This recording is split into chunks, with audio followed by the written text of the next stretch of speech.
Afternoon, how are you? Well, yesterday, I didn't get to walk and talk, in part because when I came out, my car was covered in ice and I had a lecture, and Holly and I were going to Johns Hopkins for her to get an infusion of iron. And today, we also had a session in which she was having a bronchoscopy to see how her lungs are. So this is always a constant thing out there, measuring and looking, because that's the only way to prevent and anticipate to prevent infections and rejection. So that's why we do that. So it was a lot of business yesterday and today. One of the things I think that we get this time of the year is how, when we are with friends and family, how much they mean to us. And that is to say, not to say that we take people lightly at other times, but when you have a moment to take pause and to think about it, then you have a chance to be with people really, not just perfunctorily. And so it's a special time of the year. So grab a person you care about and hug them tight to you. Now, in the category of mostly good news, we have the situation where Brittany Griner is back, and she's already gotten on a basketball court to try a few hoops. And to her credit, she hopes to play for the Phoenix Mercury. So she's getting right back into it, and it's nice to see that. I know about the criticism, maybe somebody else should be traded, we shouldn't have given up whomever we did, but sometimes life is taking the opportunities that you have. Politics is the art of the possible, but also sometimes the deceptive and the terrible. So we have to, in that category, I think that this was a good deal that Biden made, the only one. And I regret that we can't make more to equalize these seizures of people for headlines and so forth, but there it is. How about those parents? Now, we're seeing the numbers go up between flu and COVID and so forth. We see them go up because of kids in school. And there's an interesting study that shows, for example, in the case of measles, there's something like 28% of parents are not getting their children protection from the measles. And that's really bad. But another number is 35% of the parents are not so concerned about COVID, and they don't want anybody telling them to have their kids get this kind of protection. And I remember as a kid getting a little cube. I think that was the polio. And I don't know if we had to do it more than once, but my parents never hesitated. My parents didn't go past high school, nor did my younger brother. So it's sort of a question of common sense and appreciation and judging who makes sense. And why wouldn't you defer to doctors? And I've gotten a lot of practice lately of exactly that because of Holly's situation. But I also I've represented some doctors and some patients in situations, not personal injury matters, but issues that come up in that area of the world, if you will.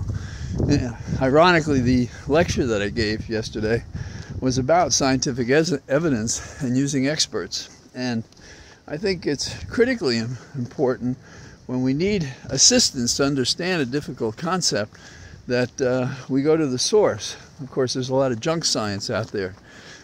And it makes me wonder how a guy like Robert Kennedy, who could have been so right about so many environmental issues, then changed issues and got upset about vaccinations and has been discouraging parents from having it. I don't know how active he is now, but it was a disappointment because he seemed to have such promise. I don't mean as an elected official. I thought from his posture and his family, he could, with his expertise, contribute on other issues, and particularly the environment. And he wrote a great book years ago, and I don't know if they broke his spirit by pushing back the revisions and amendments that he helped put into our codes to protect the environment. Isn't that it? We can have a lot of things wear us down. In the category of discrimination, we have the Texas AG, who wants to know how many people have changed their gender on their driver's license or any other legal papers. What is that about? We're going to make a list and check it twice and discriminate as much as we can. Is that America? It's Texas. Texas is a whole other place. Some very strange people down there when it comes to politics and discrimination and tolerance. You just don't have it. For those of you who get a kick out of soap operas, you have the Palace that is in London, sort of sniping at Meghan Markle, the latter-day Cinderella, who's in the royal family, but apparently she draws the ire of the old world people who weren't ready for her revolution, I think. I think that's the right way to put it.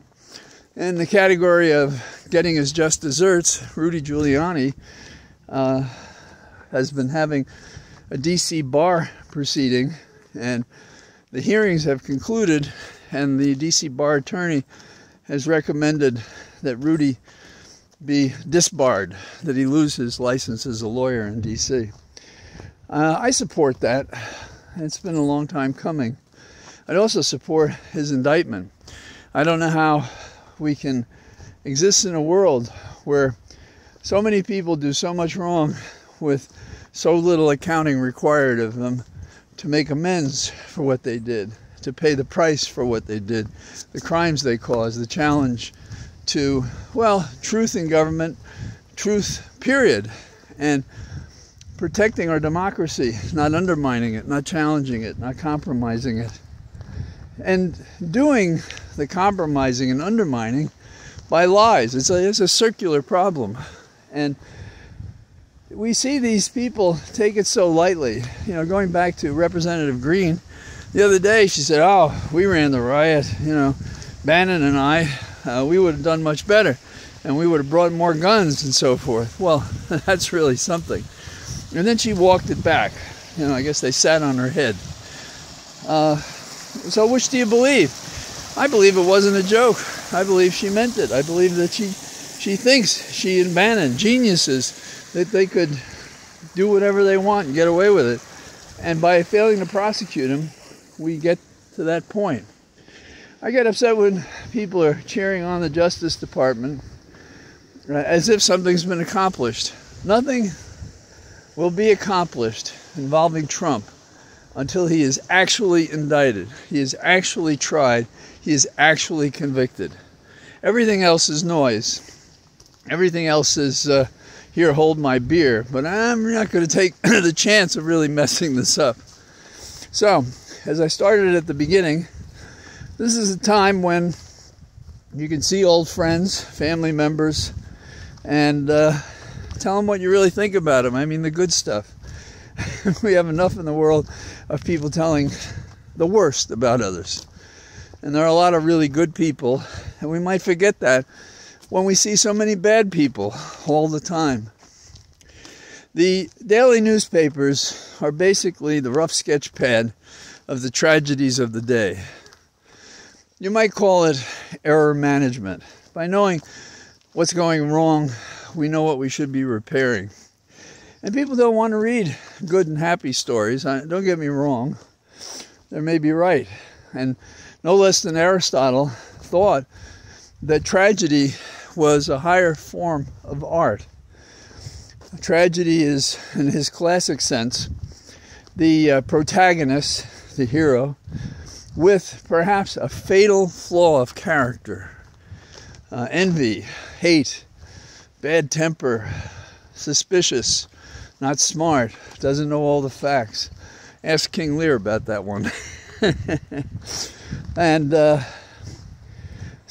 so that we're interested in that, and I think it's because we participate unconsciously in the tragedy, a distant one, or at least we keep it that way psychologically, that we're here for a while and then we're gone. And if we don't seize that period of our life as a grand opera, to participate in it and do what we can and be as heroic as we're permitted, or as gentle, or as helpful to others, or creative, whatever it is that, well, Joseph Campbell would say, following your bliss. The saddest thing, I think, in a lifetime is not to be caught when you're a young boy or girl by something that pulls you into the action of the world. And when you're pulled into the mean and scurrilous and lying part of the world, you're missing the real joy. In the sense that hard work to accomplish something worthy of you in your warrior status, or to create something, you know, it could be a relationship, art, or whatever. If you're not trying to do those things, then, well, you're just taking up space. It was Seneca who said, it's not that life is too short, it is that we waste too much of life doing things that don't matter to us. And so we have to watch that. So early seasonal greetings to be amended in the days ahead. And I'm out at my Cathedral of Trees. One of those places that makes it all worthwhile. Bye-bye. Talk to you tomorrow.